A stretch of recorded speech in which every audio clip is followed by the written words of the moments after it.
Hello, and welcome to the Wholesome Wave National Nutrition Incentive Network webinar on outreach strategies for nutrition incentive programs.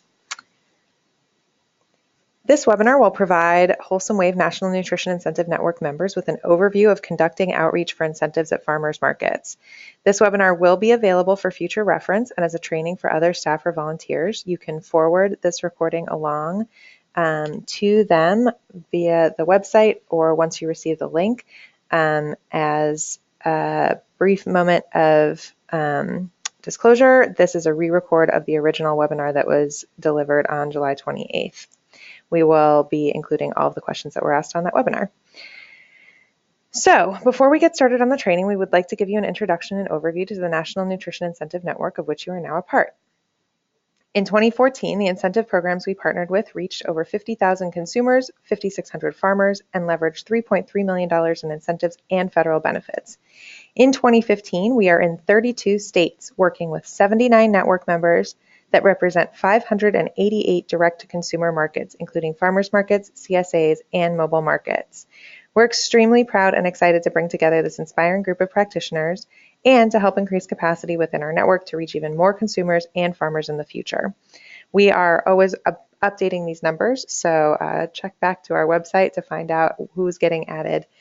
As you can see, these numbers show a steady increase in the number of incentive programs, sites, and consumers and farmers served by these programs since Wholesome Wave started its operations in 2008.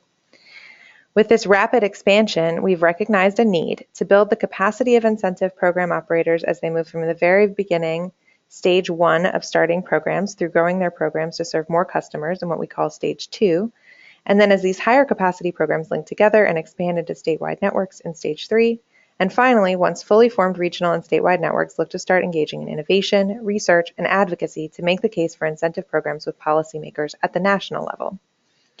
We move programs along these various stages with our network services, shown here. First, tools and technical assistance, such as this webinar and other web-based trainings, toolkits, and in-person direct assistance. We also gather data about incentive programs at the national level and make this information available for educational and advocacy purposes. Finally, we have developed and are continuing to expand upon our resources for incentive programs to engage with one another in a community of practice via a listserv, newsletter, and resource library, and our annual conference coming up in January of 2016. You'll be hearing more details about these resources in the coming weeks and months, and we do hope that you'll continue to take full advantage of all of them. If you have any questions about how to get more involved in the network, you can contact us at Wholesome Wave or contact your network administrator to find out more. I'm going to turn things over now to Mukete Kwenzi, our primary presenter on this webinar. Thank you, Ava.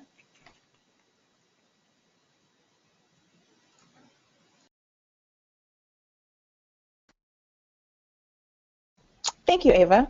As mentioned, my name is Mukete Kwenzi, and I'm a program manager with the National Nutrition Incentive Network here at Wholesome Wave. Previously, I worked as a project manager with the Food Trust, a nonprofit dedicated to the expansion of healthy food access, including through the establishment of farmers markets, especially in low-income neighborhoods. While at the Food Trust, I managed outreach for the Farmers Market program and implemented a number of strategies to increase customer attendance, grow our incentive program participation, and increase farmer sales. I learned a great deal in that position, which has informed much of the information we'll be sharing with you today. First, let's discuss why you should focus on outreach for your nutrition incentive program. Most generally, outreach refers to reaching potential customers where they are, in their communities, using language, materials, activities, and strategies that would naturally resonate with them. Getting the word out to your target audience, as well as the media and other audiences like funders, will ensure your program's long-term success. This webinar addresses the fundamentals of conducting outreach, especially to federal benefit recipients, to draw attention and customers to your market and nutrition incentive program. Remember that the makeup of your potential customer base is always changing. SNAP recipients generally receive benefits for only 9 months, for example, so your outreach efforts should occur throughout the farmers market season. First, you need to develop a cohesive brand to ensure customers recognize your incentive program quickly and easily. Branding refers to a set of visual and verbal elements that communicate the expectations a customer can have from your incentive program. A brand allows you to present a consistent image to the public and should reflect the needs and desires of your target customers. The basic elements of a brand include your program name, which should reflect some combination of bounty, value, convenience, or health, and can incorporate products incentivized, your state or region, a reference to currency, such as bucks or dollars. A logo, which in many ways is the visual foundation of your brand. I'll share some examples on the next slide. Language and messaging that should be clear, informative, and engaging. We'll discuss more on developing language for outreach materials in a moment. Collateral, which is a set of physical media that is outreach materials that you will develop and distribute, including flyers and posters. Your colors and fonts that should be simple, readable, and consistently used across all outreach materials. Graphic elements, like the fresh produce on this flyer, should have some connection to the goals of your program. Each of these branding aspects are discussed more in depth in the Outreach Idea Book Toolkit. An important part of any brand is a logo, which is your program's face to the world and should be included on all of your outreach collateral. A logo should communicate your brand identity in a way that is eye-catching, attention-grabbing, and aesthetically pleasing.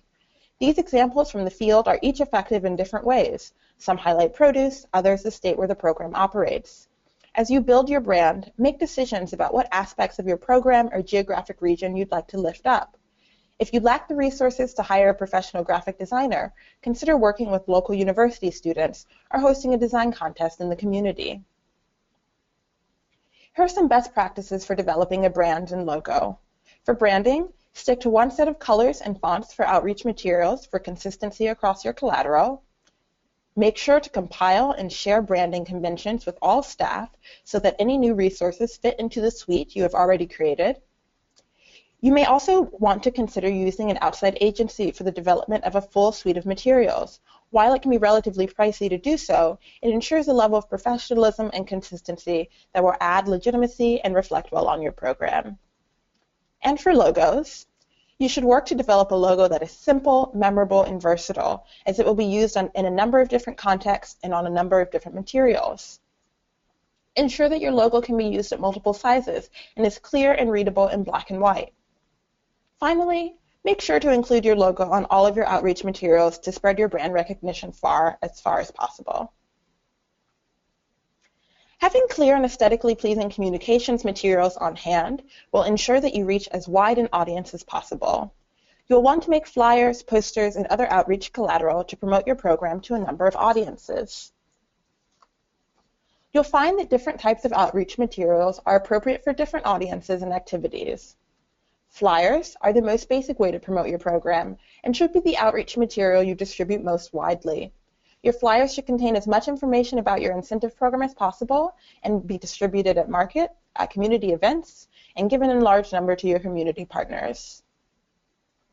Posters will contain condensed program information and should be hung in locations where your target audience congregates, like community centers or coffee shops. Brochures have the space to go more in depth about program and market details and are useful for your partners who may be engaging in more thorough education about your incentive program. Door hangers should communicate the most major points of your program and can be distributed by volunteers or block captains directly to the households in the neighborhood surrounding the market. Mailers, like door hangers, reach households directly. We'll go more in depth on mailers in just a moment. Take the time to distill the major components of your program into written and graphic explanations that are short, clear, and easy to communicate in multiple mediums. Your messaging should highlight affordability, health, convenience, and abundance. Use language to represent your program that reflects the reasons customers choose farmers markets to better their health, support the local economy, and save money on fresh food. A tagline is a short slogan that sums up the major goal of your program. A tagline should be short, catchy, and memorable. Examples include, bring home more fruits and vegetables when you spend SNAP at the farmer's market, and double your dollars, get more fruits and vegetables with your EBT card. Once you have decided upon a tagline, develop a description that includes the key details of your incentive program. Go more in depth in your tagline in order to illuminate the major aspects of your program, like the benefits and products that you incentivize, your match level, and your cap.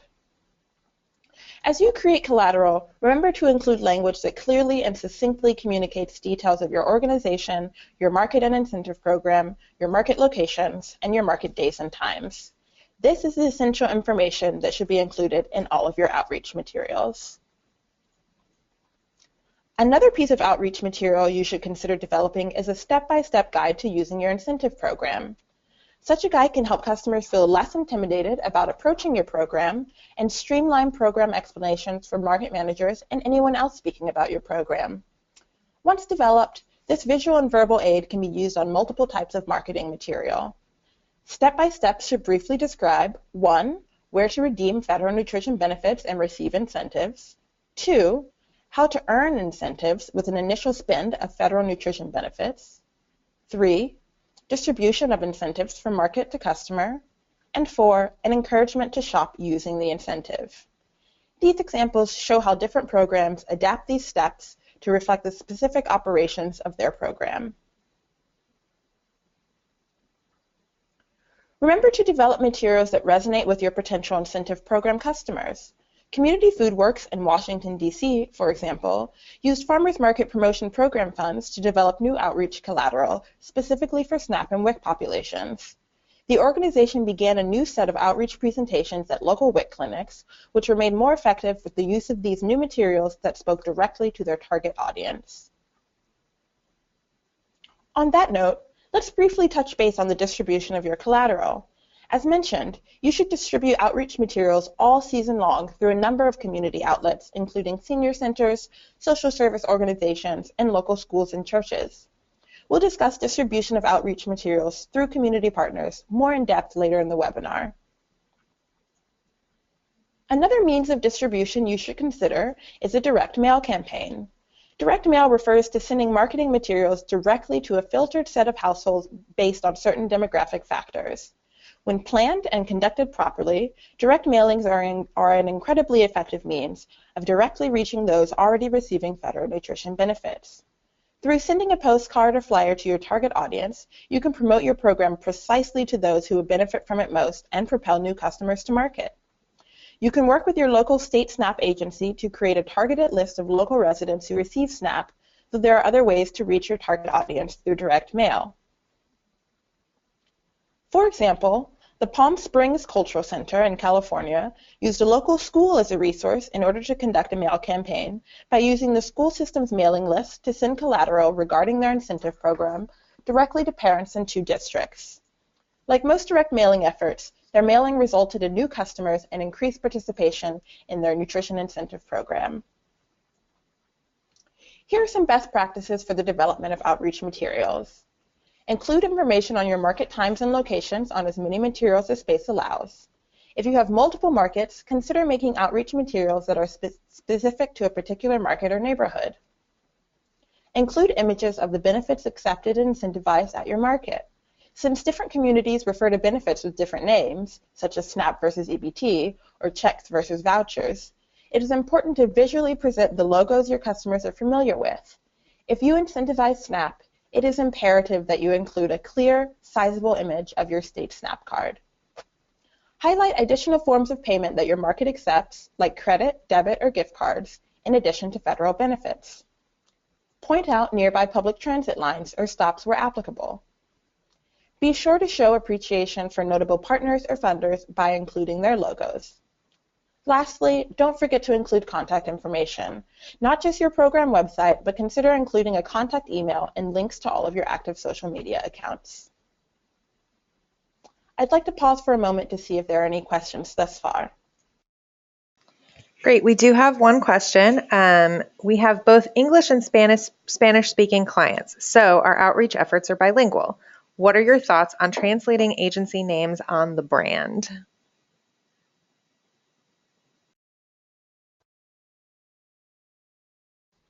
That's a fantastic question. In my experience, while translated materials are really important for many communities around the country, you usually do not actually translate the name of the agency themselves.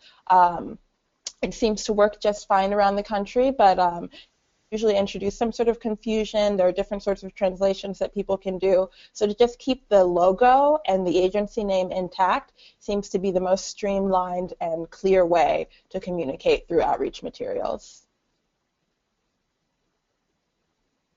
Great. If there are no other questions, we will go ahead and move forward. So, both traditional media, like newspapers and radio, and non-traditional new media, such as social and online media, will be an important part of your outreach efforts. While more traditional media can be used to share program impact and announcements, non-traditional media will be most effective in actually directly reaching your target audiences. We'll now discuss how to leverage both to gain new customers and spread the word of your program far and wide. When seeking out information on your program, many people will look online first. Extending your brand into an online presence, including a website and social media accounts, is essential to ensuring your audience can find information about your program in a convenient and accessible way.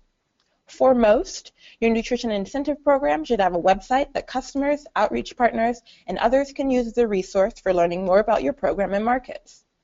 Your website should share not only basic program information, but also contact information for different types of inquiries.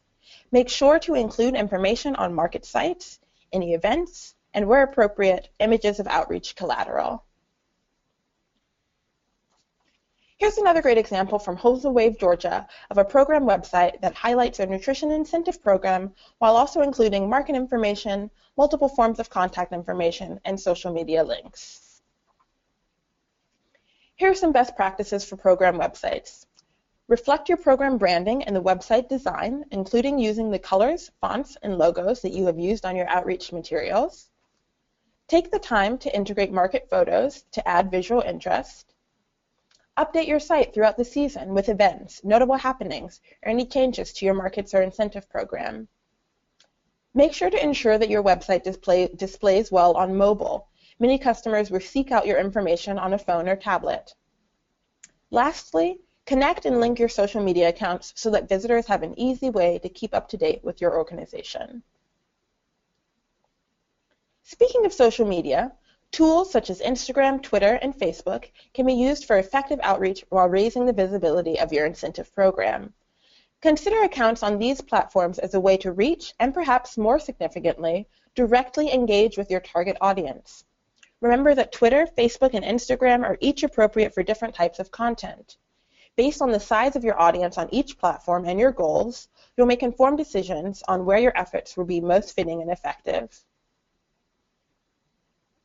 Instagram is a mobile-only photo-sharing site that you can use to take advantage of to display your market and incentive program in action.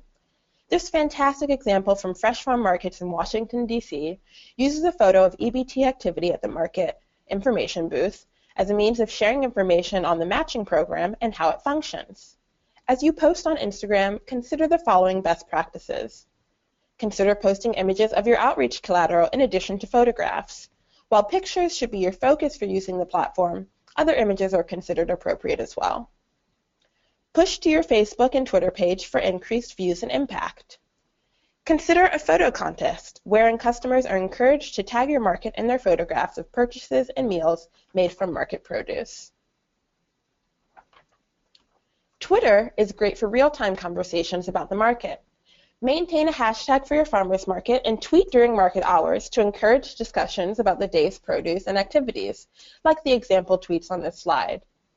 For a successful Twitter presence, ask questions that prompt fun and easy responses from your customers. Inquiring about what people are buying and cooking is an easy way to engage customers. You can also ask about market activities and events. Pay attention to what your peers in the field, both locally and nationally, are tweeting and engage appropriately through retweets, favorites, and replies. Facebook gives you the opportunity to present and share longer form content. Since you are not limited by word count, use the platform to share content that works less readily through other social media channels. Facebook is also unique in that your followers can post their own content to your page. Encourage the posting of recipes, photos, and comments about the market by posting regular questions and prompts.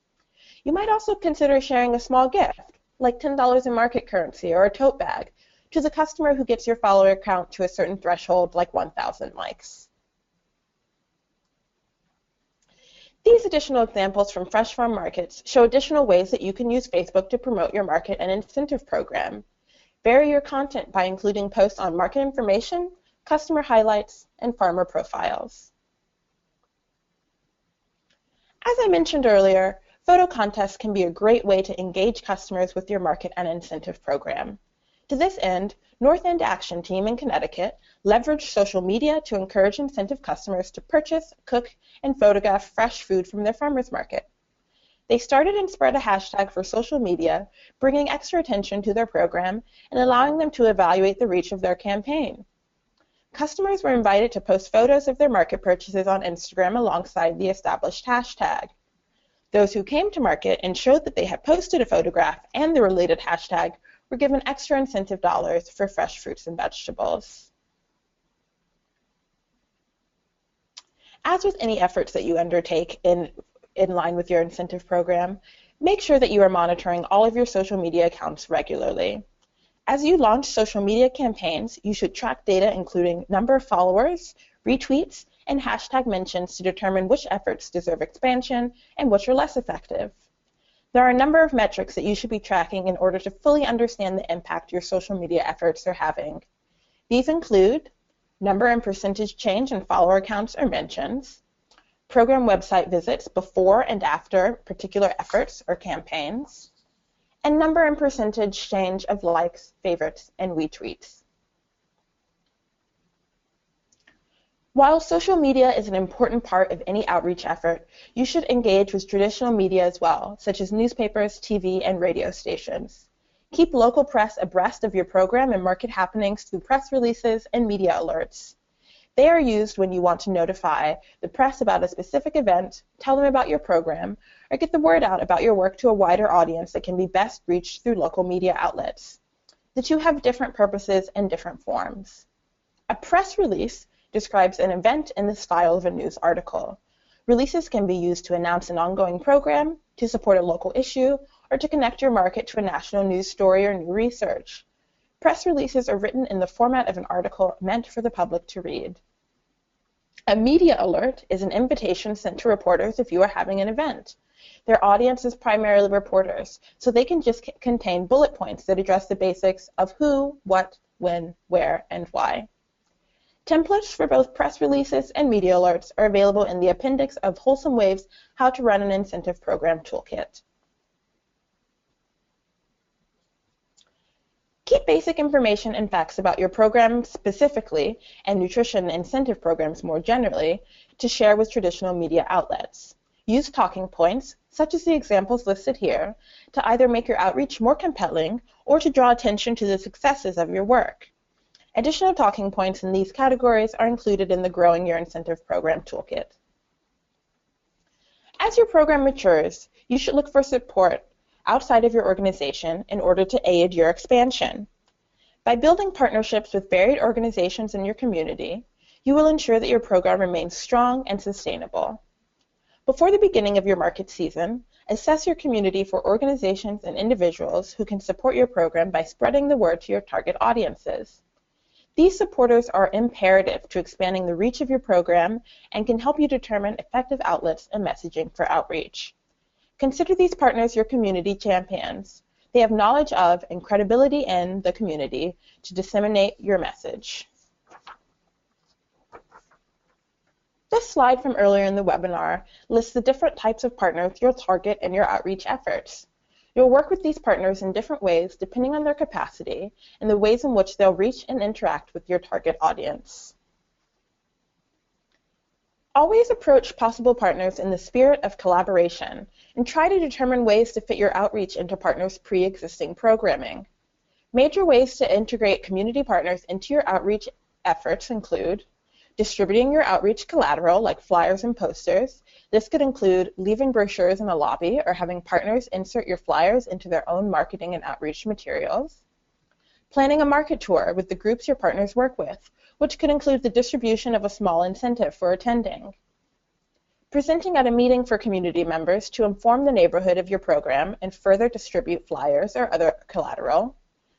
Or speaking at a staff meeting at a partner organization so that outreach partners are better prepared to share information on your program with their constituents.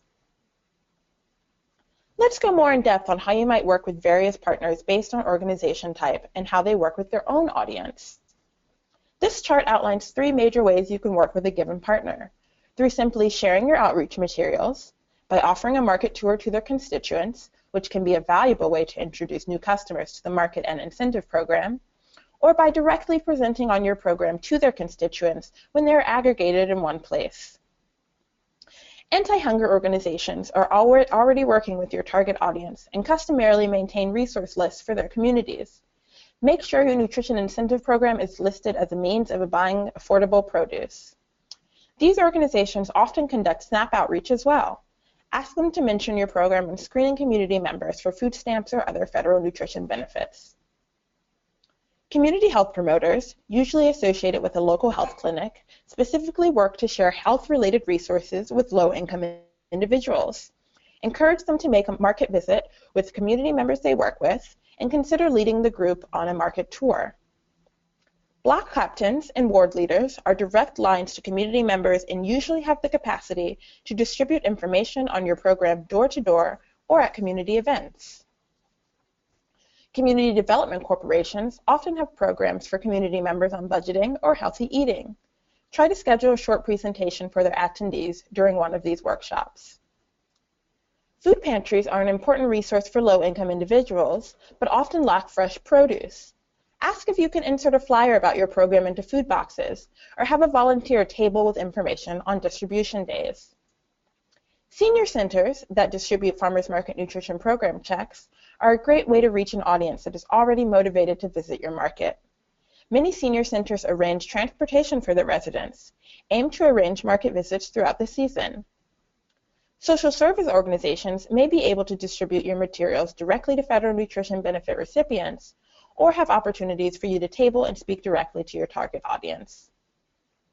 WIC offices, where mothers with young children receive their WIC CVV and WIC Farmers Market Nutrition Program checks, conduct nutrition counseling with recipients, during which incentive programs can be mentioned and promoted as a means of supplementing FMNP checks for fresh produce.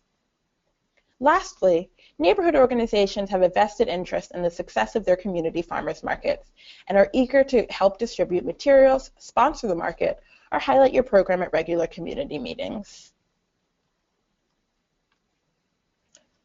A successful outreach partnership can truly impact your market and incentive program in positive ways.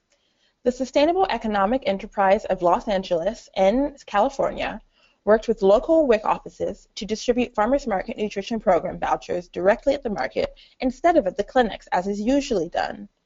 These FMNP customers were offered a full incentive match when collecting their vouchers from the market. The program was hugely successful. Hundreds of new customers visited the market, and WIC redemption grew 20% compared to the previous year. Moreover, farmers noticed the impact of the partnership, and those who were not already certified were propelled to enroll to accept WIC FMNP checks.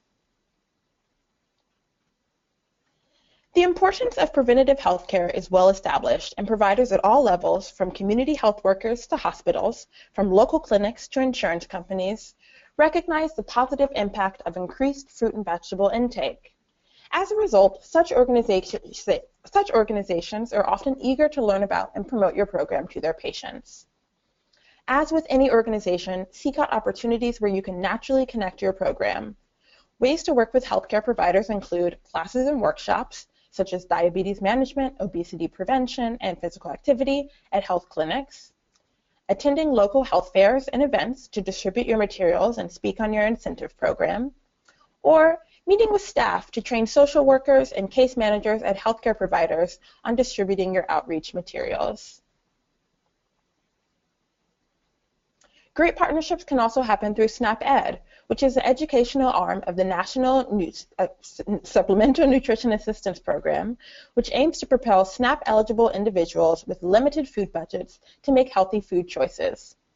While SNAP-Ed funds cannot be used to directly fund an incentive program, they can be a great way to build educational programming around your program and markets, including to provide nutrition education, including cooking demonstrations at market or off-site, develop and distribute nutrition education materials, or to conduct surveys related to the nutritional knowledge or behaviors of your customers. Here are some best practices for working with community partners on outreach efforts. Always ensure that partners have diverse, up-to-date materials throughout the season. Give context by providing fact sheets, talking points, FAQs, and similar material to help partners speak knowledgeably about your program. Work to encourage partners to integrate your messaging into their own communications, such as their own newsletters or listservs. This will further spread your reach. Offer materials that are easy to distribute through online channels, like graphics or images of flyers and other collateral. Ask how you can help your partners. They often have great ideas about how they can support your outreach. Lastly, be sure to thank your partners. They are a significant part of your success and should be aware that you are grateful for their efforts. So that is the bulk of the information that we wanted to go over as part of the outreach webinar, and we wanted to open the floor back up for questions. Great. Thank you so much, Mukete. That was an excellent presentation. We do have a bunch of questions to cover, and we also wanted to invite people to share their own stories of outreach efforts that were particularly successful so we can share some of the experiences of the group with everyone else. So let's dig into some of the questions. Are there particular strategies for getting a hold of local DHHS offices or other offices who are often busy and then making them your allies? That is a fantastic question. It's a bit of a kind of hitting the ground, hitting the road sort of answer. A lot of times it really depends on where you are. Some localities and some states are very, very open to partnering, and others aren't as supportive of some of this work. So it's really about communication in the same way that we were talking about making sure that you have fact sheets and talking points and FAQs for your community partners. Those are the same sort of resources you want to share with any stakeholder that you'd like to draw in. So to really be able to show them your impact first and to let them know exactly what you need from them is what's most helpful. But it really does vary from state to state whether those agencies are willing to support you.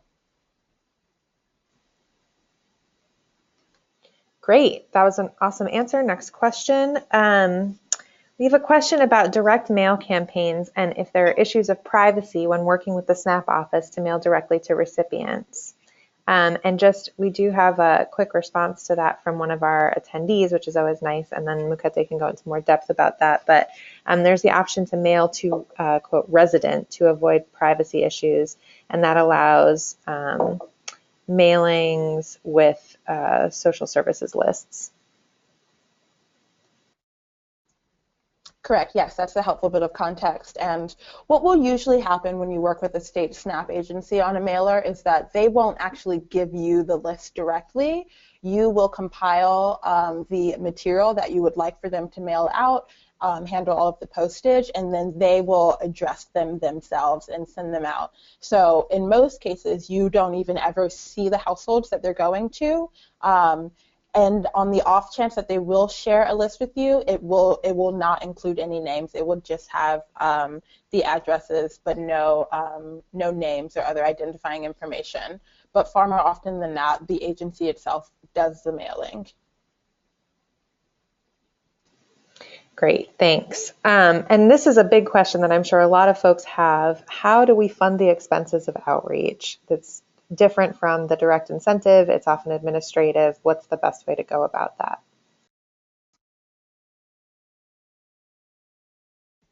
A really fantastic question, and I will just put in a plug that we will be going more into fundraising efforts in our Stage 2 webinar, which will be coming up a little bit down the line. But for the time being, I always recommend applying for Farmers Market Promotion Program grants, often referred to as FMPP. So as the name sort of implies, these are funds that are directly set aside by the federal government in order to promote farmers markets, and a lot of people use those grants for their outreach efforts, including some of the case studies that we discussed today on the webinar. So those funds can explicitly not be used for direct incentives, but they can be used to create new collateral, to do volunteer management, and to really get out into the communities and do a lot of outreach. So FMPP is a great grant to look towards, and that RFP usually opens in September, so keep your eyes open for that. Great. We did have a comment. Someone had mentioned that on a previous sample poster it said, quote, canned fruits and vegetables, and was asking if those are eligible for the incentive program. So I just want to clarify that every poster, piece of promotional material we've put up are just examples. from various markets who are doing lots of different types of incentive programs across the country, and your exact content is going to vary depending on your eligibility. In the instance of Finney funding, it's fresh fruits and vegetables only. Canned fruits and vegetables are not eligible, I believe. That is correct. So we're really lucky to have a diversity of programs within our network, and so some of our partners do incentivize canned fruits and vegetables if they have the funding to do so. If you have private foundation funding or funds coming from non-Finney sources, then you have the ability to incentivize outside of fresh fruits and vegetables. Some people incentivize all products of the market. Some incentivize SNAP eligible. So that's a program design question that depends upon your funding and your goals for your program. Great. Next question. Do you have suggestions on how to give a presentation on the SNAP incentive program, perhaps to an audience of parents at a Title I school or at a public library?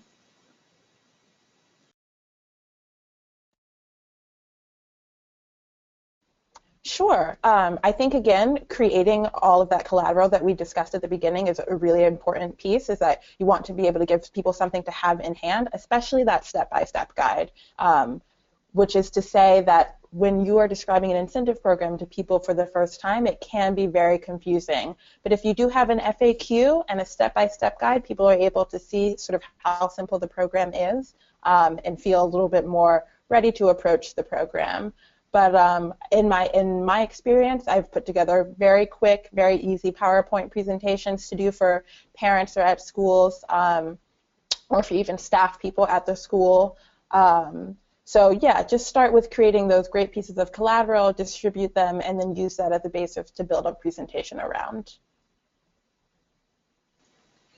And on the theme of enrolling people in your program, I wanted to go into maybe one of the examples that we've been getting in from people who are attending the webinar right now. So one market in Kentucky would invite local fire stations to bring their truck for kids to see, and then the fire station would shop since they make big meals for the station each week. So that's one cool way to bring in different audiences and get people excited about being at the market in the first place, and then people will reach out and actually shop at the market more.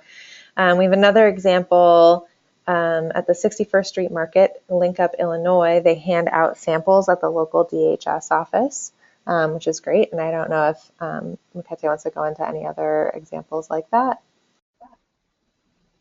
Sure, yeah, those are really fantastic examples, and I think that's what I've always sort of referred to as a pop-up market, and that's a really great way to get people who may not be aware that your farmer's market exists or doesn't know exactly where it is, to get them invested in a really low-touch way. So to do a smaller market outside of a WIC office, outside of a church, outside of a school, outside of, as the example was given, a fire station, can be a really fantastic way to let people know, hey, it's a Wednesday, our market is open right now if it's just a few blocks away, or our market is open tomorrow, we have far more produce and we have this incentive program operating as well. So it's a great means of outreach and a great little bit of advertising that's really compelling and really can draw in new customers. It's also an opportunity to say to people, oh, if you come with the flyer that you got today at the pop-up market, you get an extra incentive dollar or what have you if you shop at the actual market the next day. Great, and we also have from the Washington State Farmers Market Association a really great example of a more formalized campaign to bring in community partners called Regional Leads Program. So this funds farmers market leaders to organize a regional collaboration of farmers markets, government agencies, and nonprofits that all serve the same clientele. Through this program, farmers markets get access to social service providers and their clients, and social service providers get education and tools to provide to their clients so they can access fresh, healthy, affordable food. Many of these clients and social service providers are simply unaware they can even use their federal food benefits at farmers markets, which is a lovely example of really making an effort to integrate these agencies in the markets themselves from, again, the Washington State Farmers Market. Thank you so much for sharing that example. We've got another question. Have you used text chains as a promotional effort? It seems these are helpful in community mobilizing. I have not seen data on that. I know that people I've heard of people using them. I've heard of people using them for farmers market outreach and promotion across the country, but I'm not aware of any data that's come out of that sort of shows its efficacy. I will say that it seems like a really great way of meeting people where they are. A lot of people are tethered to their mobile devices, so that is another great strategy that I suggest trying, though I cannot speak to its efficacy directly. Great. And then our last question, are there any basic outreach graphics we can access, such as EBT card picture graphics or cartoon fruits and veggies? Those end up being time consuming and expensive to create and may have already been created. Mukete could answer a little bit more about how to get those graphics within your own community, and then that's a great segue for me to go into talking about the community of practice. Excellent. Yeah, I will say, I mean, I always suggest Googling. If you just add open source image to any of the Googling that you're doing, for example, open source Apple image, you can usually find some really great graphics that way. Flickr, also, you can search by what is available in the Creative Commons, so non-copyrighted. So I have used that to find a lot of photographs and graphics as well. But as for a suite of open source materials specifically for farmers markets, infographics, that's not something that I'm directly aware of. But I think Ava's going to talk a little bit more about what the future of that might look like from our perspective. That I will. Thank you so much, Mukete, again, for all of your great knowledge and for answering all of those questions so wonderfully. Really, really interesting and really great to hear about all the different ways to go about meeting your outreach goals. So the community of practice, as we mentioned at the very beginning of this presentation, has an online resource library that contains a lot of different types of resources. Wholesome Wave has been working on developing a suite of toolkits. So how to run an incentive program, sort of 101, which we did a webinar on last month. There's Growing Your Incentive Program Toolkit, which is coming up very soon. It'll be available on our resource library. The Outreach Idea Book, which is a toolkit that corresponds very closely to the presentation that Mukete just gave and provides a lot of these examples that we've shown throughout the course of the presentation so that you can actually print that out and show it to anybody that you'd like, graphic designers or volunteers. And we also have the Implementing Nutrition Education Activities in Farmers Markets through Maine SNAP Ed programs, which is a great resource that has been developed that is super useful, and lots of people have really enjoyed taking advantage of it already. So we recommend you go check that out. We are very interested in resources that would be of use to you and things that you think would be valuable, including things like perhaps available clip art that people can use and put on their outreach materials. So that's something that we will actually look into developing since we got that feedback from folks on this webinar. There's going to be a survey that pops up at the end of every webinar. Those of you who are watching the recorded version will not receive that survey, but you are able to email us at any time and let us know that there are particular things that you're seeing that are missing from the suite of resources or in general that you would like our support or help on developing. Particularly if you have examples of great tools that you've used that you're really proud of, things that you've taken advantage of that you would like to share with the national community of practice and help your other peers out there across the country in getting some of these outreach goals met as well, or around any sort of program development tools. So before everyone signs out, I just want to let you know about our next webinar coming up at the end of August. The topic is maximizing the impact of fruits and vegetable only incentive programs. So those of you who are doing only fruits and vegetables and how to make that work for your market, how to work with vendors around that. And then, as we said earlier, the Growing Your Incentive Program webinar, which is sort of our stage 2 webinar, will be coming out at the end of September, and there will be a toolkit that goes along with that. The toolkit will be available sooner. Again, the community of practice in general, invites for those will all go out on the network listserv, which is part of our community of practice, and you should all be subscribed to that. That's the main way that we get in touch with you, but it's also a very good way for you to get in touch with each other. as you've been listening to this presentation and coming up against your unique challenges in your day-to-day, you can use that listserv to ask your peers and fellow practitioners about their creative solutions to these issues as well. You can also highlight your program and any notable outreach collateral or resources you've developed to over 250 subscribers. So I really encourage you to take advantage of that and our online resource library, again, where you can view the toolkits we've been discussing today, along with many other tools. And again, you can submit your program materials there. So thank you so much again for being part of this network and for attending the webinar. And do feel free to get in touch with us with questions at any point. And thanks so much.